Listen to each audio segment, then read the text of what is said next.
India market invest মাইন্ডসেটে আপনাদের স্বাগত। যা চ্যানেল নতুন এসেছেন তাদেরগুলো প্লিজ চ্যানেলটাকে সাবস্ক্রাইব করবেন, লাইক করবেন, বেল আইকনটা প্রেস করবেন, তার সাথে অল বাটনটা প্রেস করবেন। নোটিফিকেশনটা কিন্তু সঙ্গে সঙ্গে আপনাদের কাছে গিয়ে পৌঁছাবে। IREDA, Indian renewable energy development agency limited, কোম্পানিটাকে দেখলে দেখাবে। দেখুন আজকে কোম্পানিটা প্রায় 4.5% কাছাকাছি কিন্তু এখন আপসাইড মুভমেন্ট দেখাচ্ছে। কোনো এক সময় কিন্তু কোম্পানিটা 7%-এর কাছাকাছি চলে গেছিলো।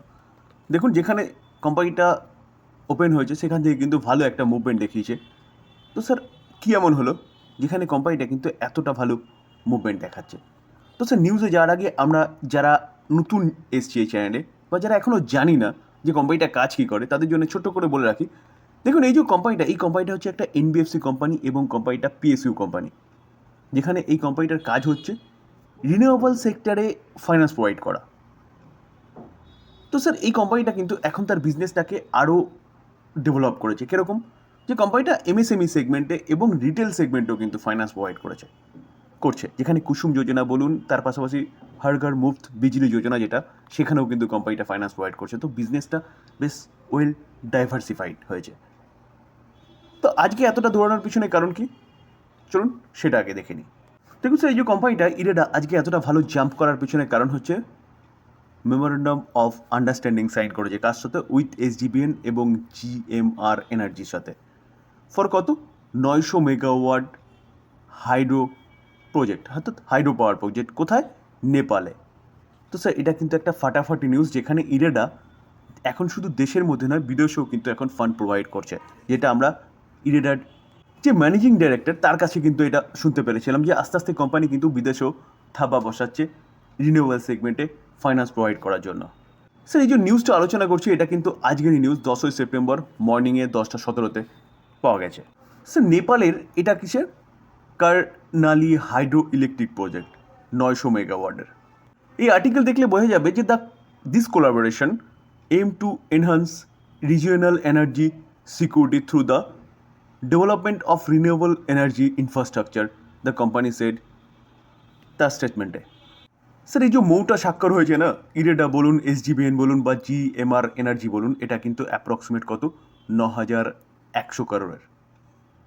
তো এখানে শুধু ইরেডা না, তার সাথে কিন্তু এসডিবিএন এই কোম্পানিটাও কিন্তু আপনি রাডারে রাখতে পারেন। তো স্যার মূলত এই কারণে এই কোম্পানিটা কিন্তু এতটা ভালো মুভমেন্ট দেখিয়েছে। দেখুন স্যার এই যে কোম্পানিটা না, এই কোম্পানিটা হাই মেরেছিল কত? 310। তো 310 থেকে কিন্তু অনেকটা ডিসকাউন্টে চলছে। তো স্যার ডিসকাউন্টে চলে আসার পিছনে কারণ কি? স্যার ইন্ডিভিজুয়ালি কোনো কারণ নেই, কারণ কোম্পানি Q1 রেজাল্ট খুব ভালো দেখিয়েছে, একের পর এক এরকমভাবে কোম্পানিটা কিন্তু অর্ডার পেয়েই যাচ্ছে। তাও নিচে আসার পিছনে কারণ স্যার বললে পরে বলা যেতে পারে প্রফিট বুকিং। দেখুন কোম্পানিটা এক বছরে 288% আপসাইড মুভমেন্ট দেখি, যেখানে কোম্পানিটা নভেম্বরে লিস্ট হয়েছিল, নভেম্বরের 28 তারিখে সম্ভবত। তো এখনও এক বছর হয়নি, তাও কিন্তু কোম্পানিটা এতটা ভালো রিটার্ন দিচ্ছে। তো এতটা রিটার্ন দিলে স্বাভাবিকভাবে কিছুটা তো প্রফিট বুকিং করবে। দেখুন চাল দেখলে বুঝতে পারবেন কোম্পানিটা কিছুটা দৌড়ানোর পরে নিচে আসে, আবার দৌড়ায়, অ্যাডজাস্ট হয়, আবার দৌড়াচ্ছে, অ্যাডজাস্ট হচ্ছে। তো স্যার এটাই সঠিক সময় কিন্তু বাই করার, যদি আপনি মনে করেন যে রিনিউয়েবল সেগমেন্ট আরও ভালো করবে, সেক্টর আরও ভালো করবে। তো এই কোম্পানিটাকে ভালো করতেই হবে, কারণ এই কোম্পানিটাই স্যার ফাইন্যান্স প্রোভাইড করবে। তো স্যার এই কোম্পানিটা কিন্তু আপনি রাডারে রাখতে পারেন, যেখানে আমি একটু আগে বললাম যে এই কোম্পানিটা কিন্তু এখন প্ল্যান করছে দেশের বাইরেও ফান্ড প্রোভাইড করার। তো বিজনেস কিন্তু আরও কয়েক গুণ বাড়তে চলেছে। আর এখন রিনিউয়েবল সেক্টর কিন্তু জাস্ট শুরু স্যার। তার পাশাপাশি এসজিভিএন এই কোম্পানিটাও কিন্তু আপনি রাডারে রাখতে পারেন। দেখুন কোম্পানিটা আজকের দিনে 5.5%-এর কাছাকাছি একটা আপসাইড মুভমেন্ট এখনও পর্যন্ত দেখাচ্ছে। তো স্যার কারণ কি? কারণটা একটু আগে আলোচনা করেছি যে এই কোম্পানিটার সাথে কিন্তু ইরেডার মৌ স্বাক্ষর হয়েছে নেপালে হাইড্রো পাওয়ার প্রজেক্ট তৈরি করার ক্ষেত্রে, যেটা অ্যাপ্রক্সিমেট 9,100 করোড়ের প্রজেক্ট। তো কোম্পানিটা কাজ কী করে? দেখুন স্যার কোম্পানিটা প্রথম থেকে রিনিউয়েবল সেগমেন্টে কাজ করতো, কোম্পানিটা হাইড্রো পাওয়ার জেনারেট করতো। তো স্যার চার্ট দেখলে আপনি বুঝতে পারবেন। দেখুন আমরা যদি কোম্পানিটার ম্যাক্সিমাম চার্ট প্যাটার্ন দেখি, দেখলে দেখা যাবে কোম্পানিটার বিজনেসে তেমন কোনো দম ছিল না। কেন? কারণ আগে গভর্নমেন্ট কিন্তু কোনো মাথা ব্যথা দেখায়নি এই রিনিউয়েবল সেগমেন্ট নিয়ে বা হাইড্রো পাওয়ার নিয়ে। এখন গভর্নমেন্টের চিন্তাভাবনা পুরো চেঞ্জ হয়েছে, যার জন্য এই কোম্পানিটা কিন্তু হেভি রিসেন্ট এতটা ভালো মুভমেন্ট দেখিয়েছে। তো কোম্পানিটা প্রথম থেকে হাইড্রো পাওয়ার নিয়ে কাজ করতো, এবং তার পাশাপাশি কোম্পানিটা কিন্তু এখন হাইড্রো পাওয়ারের সাথে সাথে সোলার বলুন এবং উইন্ড নিয়েও কাজ করছে। তার জন্য কিন্তু কোম্পানিটার বিজনেসটা কন্টিনিউয়াসলি বাড়ছে, রেভিনিউ বাড়ছে, প্রফিট বাড়ছে। তো এই কোম্পানিও কিন্তু আপনি রাডারে রাখতে পারেন, যদি আপনার মনে হয় যে রিনিউয়েবল সেক্টর আরও ভালো করবে, এখান থেকে আরও ভালো দৌড়াবে, আর করতেই হবে স্যার।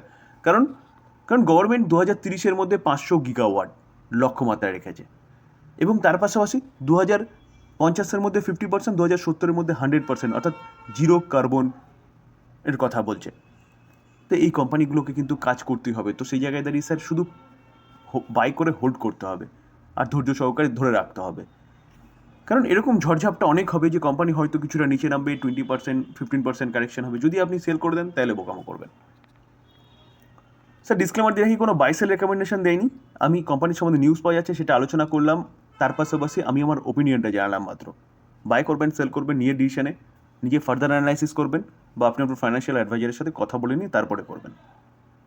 এনবিসিসি, এই যে কোম্পানিটা, এই কোম্পানিটা কাজ কী করে স্যার? এই কোম্পানিটা হচ্ছে কনস্ট্রাকশন এবং হোম বা হাউজিং নিয়ে কাজ করে।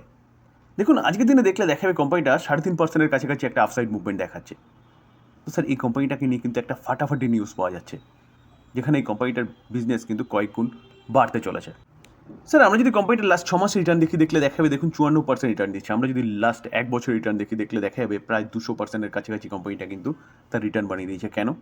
কারণ গভর্নমেন্ট এগ্রেসিভলি হাউজিং নিয়ে কাজ করছে, ইনফ্রাস্ট্রাকচার রিলেটেড কাজ করছে, আর এই কোম্পানিটা কিন্তু একের পর এক অর্ডার পাচ্ছে, যার জন্য লাস্ট 1 বছরের কোম্পানিটা এতটা ভালো মুভমেন্ট দেখিয়েছে। আর আমরা যদি 5 বছরে দেখলে দেখা যাবে 378% মুভমেন্ট দেখিয়েছি। তো আজকে কোম্পানিটা 3.5%-এর কাছাকাছি মুভমেন্ট দেখানোর পিছনে কারণ কি? চলুন কারণটা দেখি। স্যার এই আর্টিকেল দেখলে দেখা যাবে নবরত্ন পিএসইউ কোম্পানি, অর্থাৎ এনবিসিসি ইন্ডিয়া লিমিটেড কী করছে দেখুন। 3 phase construction plan to complete কত 50,000 সুপারটেক অ্যাপার্টমেন্ট অ্যাক্রস কত 17 প্রজেক্ট ওভার দ্য নেক্সট 3 ইয়ার। তো ব্যাপক বড় অর্ডার কিন্তু এই কোম্পানিটা পেয়েছে, যেখানে কোম্পানিটা কমপ্লিট করতে চলেছে নেক্সট 3 বছরের মধ্যে কত 50,000 সুপারটেক অ্যাপার্টমেন্ট। ভাবতে পারছেন? তার পাশাপাশি দেখলে দেখা যাবে, দেখুন NBCC India has also been interested with the responsibility of developing A township worth কত 15,000 কারোর ইন শ্রীনগর। মোটর স্যার এই কারণে কিন্তু কোম্পানিটা এতটা ভালো মুভমেন্ট আজকের দিনে দেখিয়েছে। তো স্যার এই জায়গায় দাঁড়িয়ে কি বাই করা যায়? দেখুন স্যার কোম্পানিটা যে কাজ করে সেই কাজটা কিন্তু ফিউচার ওরিয়েন্টেড করছে, এবং গভর্নমেন্ট সেই কাজটা নিয়ে এগোচ্ছে, কারণ ইনফ্রাস্ট্রাকচার রিলেটেড কাজ করে। আর আমাদের দেশের ইনফ্রাস্ট্রাকচার এখনও কিন্তু অনেকটাই অনুন্নত বলতে পারেন। যেখানে যতগুলো উন্নত দেশ দেখবেন আজকে, চায়না, জাপান বলুন কি সাউথ কোরিয়া বলুন, America, UK, France, Italy, Russia, যাই বলুন না কেন, প্রতি কটা দেশের কিন্তু ইনফ্রাস্ট্রাকচার অনেক ডেভেলপ। যেখানে স্যার ওয়ার্ল্ডের মধ্যে 5th লার্জেস্ট ইকোনমি হচ্ছে ইন্ডিয়া। তো ইন্ডিয়ার ইকোনমিকে আরও ডেভেলপ করতে গেলে কিন্তু এই ইনফ্রাস্ট্রাকচারের কাজ করতেই হবে, যেখানে গভর্নমেন্ট কাজ করছে, অর্ডার কোম্পানিগুলো পাচ্ছে, অর্ডার কোম্পানিগুলো পাওয়ার পরে অর্ডার কিন্তু এক্সিকিউট করছে কোম্পানিগুলো, যার জন্যে আমরা একটু আগে দেখলাম কোম্পানিগুলো এতটা ভালো রিটার্ন দিয়েছে।